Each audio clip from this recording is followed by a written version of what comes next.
अस्सलामु अलैकुम वरहमतुल्लाहि वबरकातुह। जी स्टूडेंट्स, उम्मीद है आप खैर खैरियत से होंगे, आफियत से होंगे। आप बच्चों की सेहत अच्छी होगी। जी, 10th क्लास में आप तमाम स्टूडेंट्स को खुश आमदीद बोलते हैं। जी, हमारा आज का जो टॉपिक है, जैसा कि हमने चैप्टर नंबर 1 स्टार्ट किया, और चैप्टर नंबर 1 का नाम क्या है? Quadratic equations. ये हम पढ़ रहे हैं, यूनिट नंबर 1, क्वाड्रेटिक इक्वेशंस।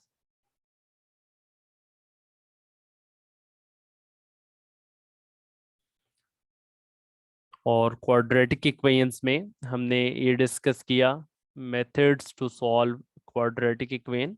वो कितने मेथड्स हैं जिनको फॉलो करके हम क्वाड्रेटिक इक्वेशंस का सॉल्यूशन फाइंड कर सकते हैं।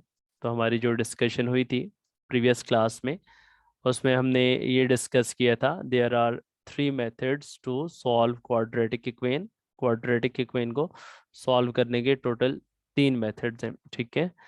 उन मेथड्स को आज हम जो है वो वन बाय वन, उनमें से कुछ मेथड जो है वो हम आज डिस्कस करेंगे। तो टॉपिक है methods to solve quadratic equation, जिसमें हमने डिस्कस किया था there are 3 methods to solve quadratic equation. 3 methods थे जिनको फॉलो करके हम क्वाड्रेटिक इक्वेशन का सॉल्यूशन फाइंड कर सकते हैं। नंबर 1, एक मेथड कहलाता है फैक्टराइजेशन, जिसको आप जिसमें मिड टर्म ब्रेक भी करते हैं, ठीक है, वो भी सी का हिस्सा होता है। Number 2 is called completing square method, ठीक है। दूसरा जो मेथड है that is completing square method. इसी तरीके से जो थर्ड मेथड है, तीसरा जो मेथड है, वो क्या कहलाता है? That is called quadratic formula. ये 3 मेथड्स हैं जिनके थ्रू हम क्वाड्रेटिक इक्वेशंस का सॉल्यूशन फाइंड कर सकते हैं। और हमारी ये भी डिस्कशन हुई थी कि क्वाड्रेटिक इक्वेशन के आंसर कितने आते हैं। 2 आंसर आते हैं, क्योंकि वेरिएबल की जो मैक्सिमम पावर है वो 2 होती है, तो उसके आंसर भी 2 ही आते हैं। तो सबसे पहले आज हम डिस्कस करेंगे नंबर 1 मेथड, फैक्टराइजेशन मेथड। तो एक्सरसाइज 1.1 से हम कंटिन्यू कर रहे हैं। तो आप बच्चों का कोई भी सवाल हो बीच में क्लास के दौरान ही, तो आपके पास ऑप्शंस मौजूद हैं। आप टेक्स्ट मैसेज में सवाल पूछ सकेंगे, और आपके पास हैंड रेस करने का ऑप्शन होगा। आप हैंड रेस करेंगे तो आप ऑडियो में भी सवाल पूछ सकते हैं। तो जहाँ पे भी अगर आपको कोई भी कन्फ्यूजन हुई, तो आपके पास ये दोनों ऑप्शंस अवेलेबल होंगे, आप उसी टाइम क्वेश्चन पूछ सकते हैं। जी, एक्सरसाइज है हमारी 1.1, और इसमें हमने क्वेश्चन नंबर 2 से कंटिन्यू करना। और क्वेश्चन नंबर 2 में लिखा हुआ है सॉल्व बाय फैक्टराइजेशन, कि आपने क्वेश्चन जो सॉल्व करना है वो किस तरह से सॉल्व करना है? बाय फैक्टराइजेशन से आपने इसको सॉल्व करना है, ठीक है। और इसका हमने एक पार्ट सॉल्व किया था, अभी हम आज इसके सेकंड पार्ट से कंटिन्यू कर रहे हैं, पार्ट नंबर 2, जिसमें आपके पास क्वेश्चन क्या लिखा हुआ है? 3y² इज इक्वल टू, जी, 3y² is equal to y into y minus 5। सही है। तो अब यहाँ पर देखें, आपके पास सबसे पहले क्वाड्रेटिक इक्वेशन पे अगर आपने कोई भी मेथड अप्लाई करना है, तो उसको सबसे पहले आपने स्टैंडर्ड फॉर्म में अरेंज करना है, ठीक है। हाँ, तो सबसे पहले आपने उसको स्टैंडर्ड फॉर्म में अरेंज करना होगा। तो स्टैंडर्ड फॉर्म आपको पता होनी चाहिए, ax² plus bx plus c, this is called is equal to 0, is called standard form of quadratic equation, ठीक है। ठीक है, ये आपके पास क्या कहलाता है? Standard form of quadratic equation कहलाता है, ठीक है। Standard form of quadratic equation. जी हसीब, आपका मैंने मैसेज रीड कर लिया, आपको पार्ट 1 भी करवा देते हैं, ठीक है। तो ax² plus bx plus c is equal to 0 is called standard form of quadratic equation. सही है, ये आपके पास standard form of quadratic equation कहलाता है। अच्छा, तो सबसे पहले आप क्या करेंगे स्टूडेंट्स, पहले आप राइट हैंड साइड पे जो y आ रहा है उसको ब्रैकेट से मल्टीप्लाई कर लें, तो ये हो जाएगा वाई स्क्र माइनस 5y। और फिर आप क्या कर लें कि जो राइट हैंड साइड वाली दोनों टर्म्स हैं उनको आप लेफ्ट पे शिफ्ट कर दें। जब लेफ्ट पे शिफ्ट करेंगे तो ये आ जाएगा -y² plus 5y is equal to 0। सही है। तो 3y² में से y² सब्ट्रैक्ट करेंगे तो ये आएगा आपके पास 2y²। और यहाँ पे आ जाएगा +5y इज इक्वल टू 0। अब यहाँ पर देखें, आपके पास y² वाली टर्म है और y वाली टर्म है, तो मिड टर्म ब्रेक करने के लिए तो लास्ट पे कॉर्नर पे कांस्टेंट भी होना चाहिए ना। यहाँ पे कांस्टेंट नहीं है, तो हमने ये भी पढ़ा था क्वाड्रेटिक इक्वेशन और प्योर क्वाड्रेटिक इक्वेशन में डिफरेंस क्या होता है। तो उसमें हमने ये पढ़ा था कि जो प्योर क्वाड्रेटिक इक्वेशन होगी उसमें y वाली टर्म या x वाली टर्म नहीं होगी। अगर वेरिएबल y यूज हो रहा है तो y वाली टर्म नहीं होगी, और अगर वेरिएबल x यूज हो रहा है तो x वाली टर्म नहीं होगी। तो ये इसमें मौजूद है, तो ये प्योर क्वाड्रेटिक नहीं है। बाज़ का स्टूडेंट्स इसमें कंफ्यूज हो जाते हैं कि कांस्टेंट गायब है, कांस्टेंट मतलब जीरो है, तो उसको वो प्योर बना लेते हैं। तो इसको आपने प्योर नहीं कहना, बल्कि ये सिंपल क्वाड्रेटिक इक्वेशन ही है जिसमें कांस्टेंट क्या आ रहा है, जीरो आ रहा है। सही है। तो इसको सॉल्व करने का मेथड क्या होगा, जस्ट सिंपल आप दोनों में से क्या कॉमन ले लें, y कॉमन ले लें। दोनों में से जब y कॉमन आ जाएगा तो यहाँ पे आएगा 2y plus 5 is equal to 0। तो दो टर्म्स का प्रोडक्ट जीरो आ रहा है। तो इसका मतलब क्या है, इसका मतलब ये है कि या फर्स्ट टर्म जीरो होगी या सेकंड टर्म जीरो होगी, या फर्स्ट टर्म जीरो होगी या सेकंड टर्म जीरो होगी, y इज इक्वल टू 0 या फिर 2y प्लस 5 इक्वल टू 0। तो +5 राइट पे जाएगा, इट बिकम्स -5, और y की वैल्यू आ जाएगी -5/2। तो ये यहाँ पे आपके पास y के दो आंसर आ गए। एक y का आंसर क्या आ गया, 0 आ गया, और दूसरा y का आंसर क्या आ गया, जी दूसरा y का आंसर -5/2 आ गया। तो सो लास्ट में हमारा जो सॉल्यूशन सेट बनेगा, ठीक है, हमने पहले भी डिस्कस किया कि क्वाड्रेटिक इक्वेशन के दो ही आंसर आते हैं। ठीक है, तो सॉल्यूशन सेट में आपके पास आ जाएगा -5/2, 0। ठीक है, ये आपके पास इसका सॉल्यूशन सेट आ गया। अच्छा, अच्छा, एक ग्रुप वाले कह रहे हैं कि उन्होंने पार्ट 1 नहीं किया था, तो पार्ट 1 भी मैं दोबारा से करवा रहा हूँ। ठीक है, एक ग्रुप में हो गया था और एक ग्रुप में नहीं हुआ था। तो जो दूसरा ग्रुप है जिन्होंने पार्ट 1 नहीं किया था, वो भी बेटे पार्ट 1 भी नोट कर लें, वो भी इसी पैटर्न पे बहुत आसान क्वेश्चन है। ठीक है, वो क्या है, x² minus x minus 20 is equal to 0। ठीक है, तो इसको आपने सॉल्व करना है by using the concept of factorisation, या जिसे आप मिड टर्म ब्रेक पे बोलते हैं। यहाँ पे मिड टर्म ब्रेक पॉसिबल है क्योंकि आपके पास स्टैंडर्ड फॉर्म में ऑलरेडी इक्वेशन अरेंज्ड है। ऑलरेडी जब इक्वेशन स्टैंडर्ड फॉर्म में अरेंज्ड है तो सिंपल आपने उसमें को ब्रेक कर लेने। ऐसे दो नंबर्स आपने चूज करने हैं, ऐसे दो नंबर्स चूज करने हैं कि उनको ऐड करें तो -1x है, और उनको मल्टीप्लाई करें तो -20x² आए। तो ऐसे दो नंबर्स कौन से होंगे जिनको हम ऐड करें तो -1x आ जाए, और जिनको हम मल्टीप्लाई करें तो -20x² आ जाए। तो फैक्टर्स बहुत ही आसान। हाँ, तो इसको आप ब्रेक कर लेंगे, बिल्कुल आपने सही बताया। जो फैक्टर्स इसके आ जाएंगे -5x प्लस 4x। ठीक है, तो बड़ी वैल्यू के साथ माइनस लगाया क्योंकि ऐड करेंगे तो ताकि -1x आ जाए, और माइनस इंटू प्लस जब मल्टीप्लाई करेंगे वो भी माइनस में ही आ जाएगा। फर्स्ट टू टर्म्स में से x कॉमन ले लेंगे, x into x -5। Next two terms में से 4 कॉमन ले लेंगे, तो यहाँ पे x-5 इक्वल टू 0। तो ये आपके पास बनेगा x-5 into x+5 is equal to 0। तो ये दो टर्म्स का प्रोडक्ट 0 आ रहा है, तो या फर्स्ट टर्म 0 होगी या आपके पास सेकंड टर्म 0 होगी। तो फर्स्ट टर्म से आपके पास x का आंसर 5 आ जाएगा, और सेकंड टर्म से x का आंसर आपके पास -4 आ जाएगा। So finally we have solution set. जी, फाइनली आपके पास जो सॉल्यूशन सेट है वो -4, 5 आ जाएगा। और ये काम सारा आप अपना नीट कॉपीज पे करते जाएंगे। ठीक है, जहाँ पे हमने एंड किया था उससे से आगे आप ये कंटिन्यू करेंगे और साथ साथ अपने नोट्स को कंप्लीट करते जाएंगे। सही है। तो यहाँ पे जो भी आपको टास्क करवाया जाएगा, काम करवाया जाएगा, आपने उसको नीट कॉपी पे करते जाना है, और जो होमवर्क दिया जाएगा वो भी आपने नीट कॉपी पे करके उसकी पिक्चर मेरे साथ शेयर कर देनी होगी। ठीक है, तो ये आपने उसी तरह आगे कंटिन्यू करना है जिस तरह से फेस टू फेस क्लासेस में आप कर रहे थे। चलें जी, ये स्टूडेंट्स हमारे हो गए क्वेश्चन नंबर 2 के दो पार्ट्स जिनमें हमने बाय फैक्टराइजेशन मेथड से सॉल्व किया। अभी मैं आपको इसी का पार्ट नंबर 4th करवा रहा हूँ। ठीक है, इसी का पार्ट नंबर 4 अभी हम सॉल्व करने जा रहे हैं। पार्ट 4, 3rd एंड 4th बिल्कुल एक ही पैटर्न पे, तो इनमें से एक मैं आपको करवा देता हूँ और एक आप ट्राई कर लीजिएगा। चले मैं आपको पार्ट नंबर 3 करवा देता हूँ, आप पार्ट नंबर 4 ट्राई कर लीजिएगा। दोनों बिल्कुल एक ही पैटर्न पे चल रहे हैं। तो पार्ट नंबर 3 क्या है जी? पार्ट नंबर 3 में है आपके पास 4 - 32x इक्वल टू 17x²। ठीक है जी, बिल्कुल रयान अहमद वो भी करवा देंगे बिल्कुल। आप कौन से क्वेश्चन का पार्ट 6 की बात कर रहे हैं? क्वेश्चन नंबर 2 के या फिर क्वेश्चन नंबर 1 के?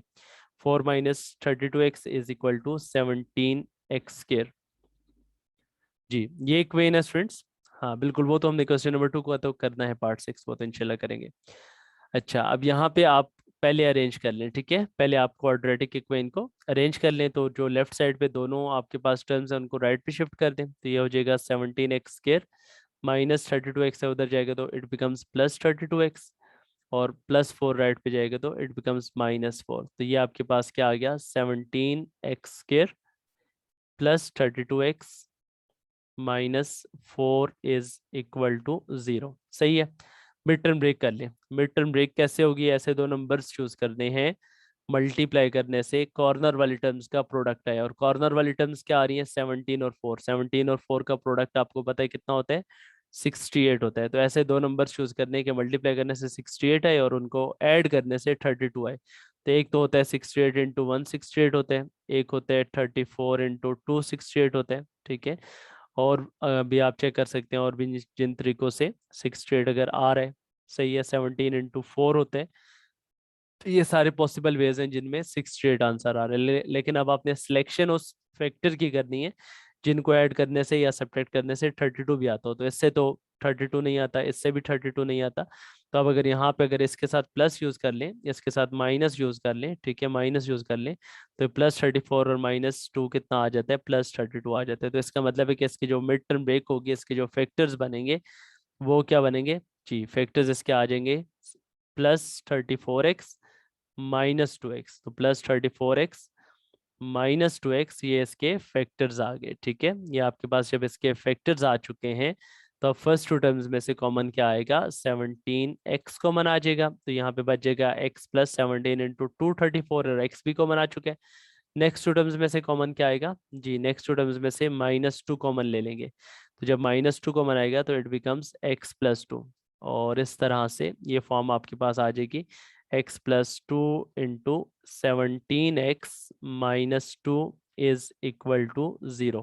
The product of two terms is 0. So this means either first term is 0 or second term is 0.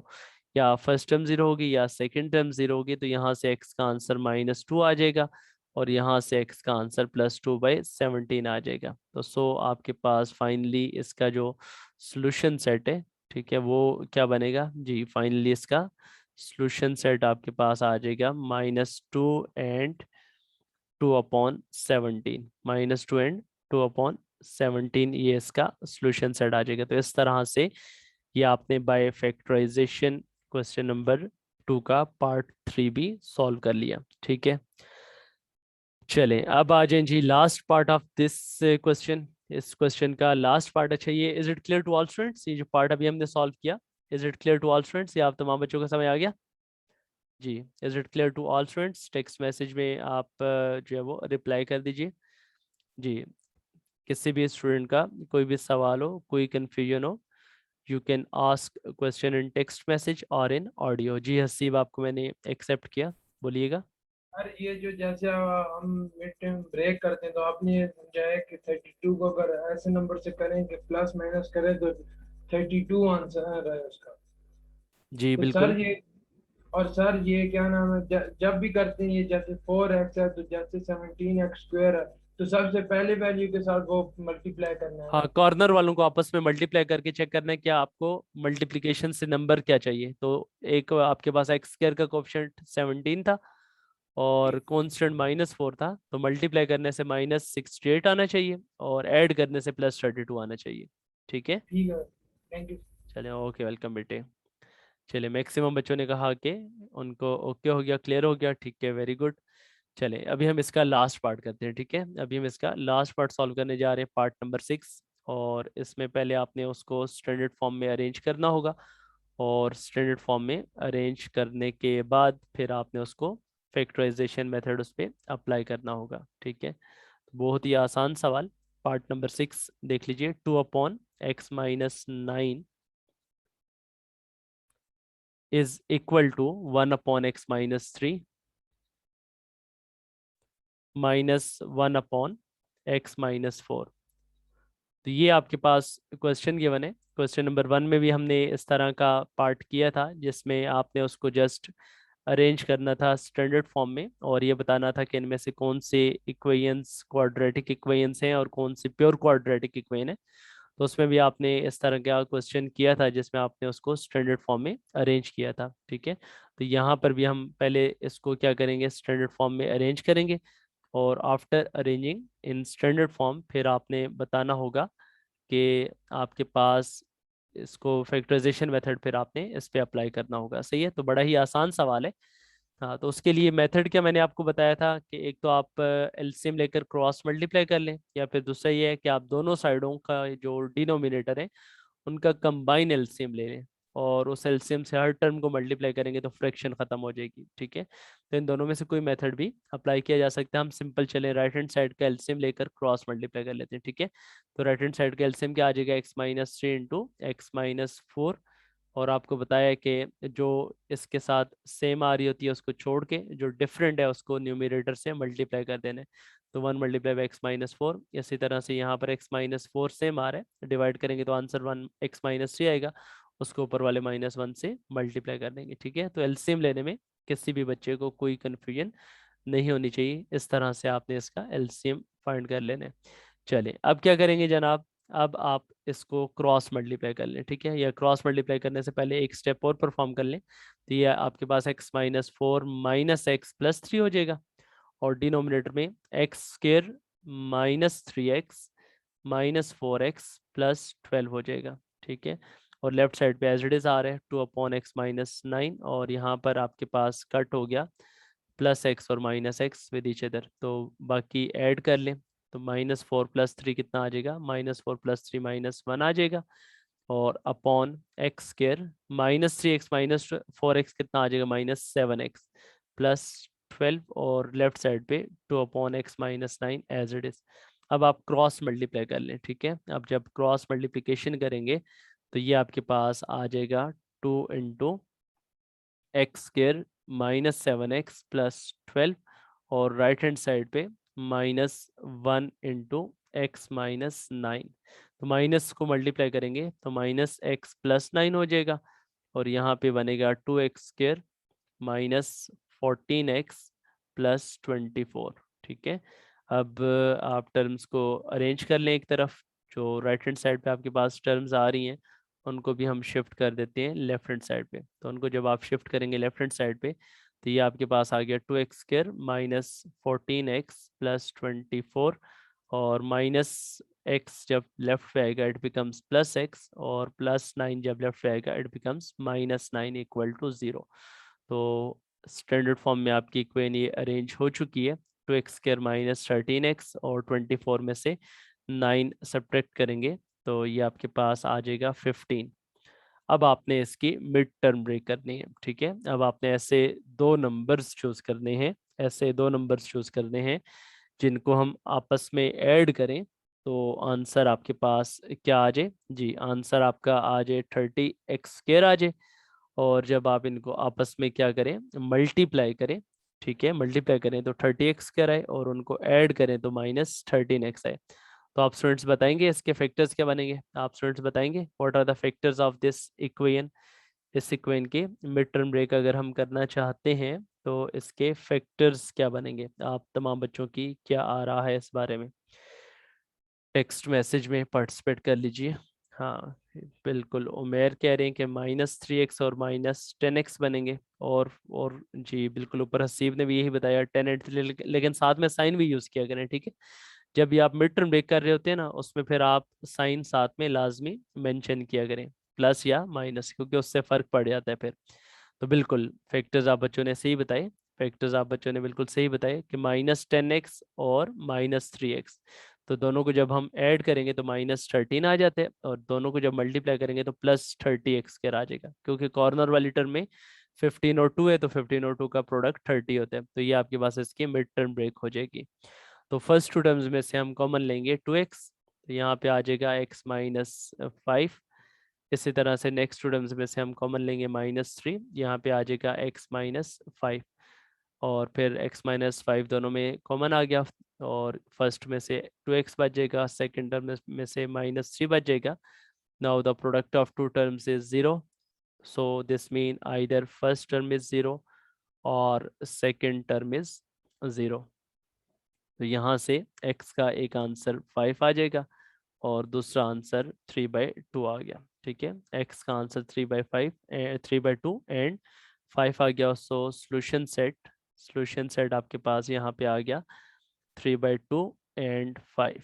ये आपने सबसे पहले क्वेश्चन को स्टैंडर्ड फॉर्म में अरेंज किया, और स्टैंडर्ड फॉर्म में अरेंज करने के बाद फिर आपने इसमें क्या कर लिया जी, स्टैंडर्ड फॉर्म में अरेंज करने के बाद फिर आपने इसकी मिड टर्म ब्रेक कर ली। सही है, तो इस तरह से आप कोई भी क्वेश्चन हो उसको मिड टर्म ब्रेक मेथड से या फैक्टराइजेशन मेथड से इस तरह से सॉल्व कर सकते हैं। ठीक है, अच्छा, अभी एक अननोन नाम से जो है वो ज्वाइन करना चाह रहे हैं स्टूडेंट, तो उसमें आप कोशिश किया करें कि आप अपना नाम जो है वो ओरिजिनल नाम लिखने के बाद फिर आप जो है वो देन पार्टिसिपेट किया करें, ताकि आप बच्चों की अटेंडेंस भी प्रॉपर तरीके से मार्क हो सके। ठीक है, तो ये जो अभी आप जिस स्टूडेंट ने ज्वाइन किया है बेटे गैलेक्सी J7, तो आप अपने आप को रीनेम कर लें ताकि आपकी अटेंडेंस जो है वो प्रॉपर मार्क हो सके। ठीक है, आप अपने आप को रीनेम कर लें, ताकि अभी मैं क्योंकि अटेंडेंस आपकी मार्क करने जा रहा हूँ, अटेंडेंस आपकी प्रॉपर मार्क हो सके। और कोशिश करें कि बिल्कुल स्टार्ट में ही आप ज्वाइन करें। नेक्स्ट टाइम जो स्टूडेंट्स लेट पार्टिसिपेट करेंगे उनकी अटेंडेंस मार्क नहीं की जाएगी। ठीक है, तो जो टाइमली ज्वाइन कर रहे हैं उन्हीं की अटेंडेंस जो मार्क होगी, और लास्ट 5 मिनट्स में आपकी अटेंडेंस मार्क हुआ करेगी। इस वजह से आपने ड्यूरिंग लेसन इधर उधर नहीं होना, पूरे लेसन में आपने यहाँ पर तवज्जो के साथ बैठना है, और लास्ट में अटेंडेंस मार्क करवा के फिर आपने क्लास लीव करनी है जब आपको कहा जाएगा। ठीक है, अच्छा जी, तो ये जो पार्ट अभी हमने सॉल्व किया, is it clear to all students? ये आप तमाम बच्चों को समझ आ गया जी? ये जो पार्ट अभी हमने सॉल्व किया, part number 6 of question number 2 exercise 1.1, is it clear to all students? ये आप तमाम बच्चों को समझ आ गया है जी? जी स्टूडेंट्स, इन्फॉर्म कर दीजिए। हाँ, माशाल्लाह से मैक्सिमम स्टूडेंट्स ने ओके कर दिया। ठीक है, वेरी गुड। तो ये आज हम इसको यहाँ पर ही इक्तफा करते हैं। ठीक है, कल हम एक न्यू मेथड स्टार्ट करेंगे, और वो कौन सा मेथड है जी? सेकंड मेथड है बाय कंप्लीटिंग स्क्वायर मेथड। ठीक है, कंप्लीटिंग स्क्वायर मेथड, इसको हमने फॉलो करना है। ये भी बड़ा ही आसान है, तो इंशाल्लाह कल हम इसके स्टेप्स सीखेंगे कि वो क्या स्टेप्स हैं कंप्लीटिंग स्क्वायर मेथड के, और उसी से फिर रिलेटेड हम इंशाल्लाह क्वेश्चन नंबर 3 सॉल्व करेंगे। आपका जो होमवर्क है उसको आपने कंप्लीट करने के बाद मेरे प्रोफाइल पे अपलोड कर देने। तो होमवर्क में आपने एक्सरसाइज 1.1 और उसका कौन सा क्वेश्चन करना है जनाब जी? एक्सरसाइज 1.1, इसका question number 2, part number 4th and 5th। ठीक है, ये दो पार्ट्स आपने मुकम्मल करने हैं, और दो पार्ट मुकम्मल करने के बाद उसकी आपने पिक्चर मेरे व्हाट्सएप नंबर पे व्हाट्सएप कर देनी है। ठीक है, उनकी पिक्चर आपने मेरे व्हाट्सएप नंबर पे शेयर कर देनी है। एक के आपके जस्ट 5 से 7 मिनट लगेंगे दोनों पार्ट सॉल्व करने में, इतने लेंथी नहीं है। ठीक है, तो ये आपने मुकम्मल करके मेरे व्हाट्सएप पे शेयर कर देने हैं। ठीक है, तो आज का session, 1 minute, just a minute में आपकी अटेंडेंस लगा लूँ, और देन फिर आज का सेशन हम यहाँ पे एंड करने जा रहे हैं। सही है, इंशाल्लाह फिर आप बच्चों से कल मुलाकात होगी। अल्लाह पाक आप सबको अपने हिफ्ज़ मान में रखे। इंशाल्लाह कल आप बच्चों से मुलाकात होगी। कल तक के लिए अल्लाह हाफिज़। ओके स्टूडेंट्स, कल तक के लिए अल्लाह हाफिज़।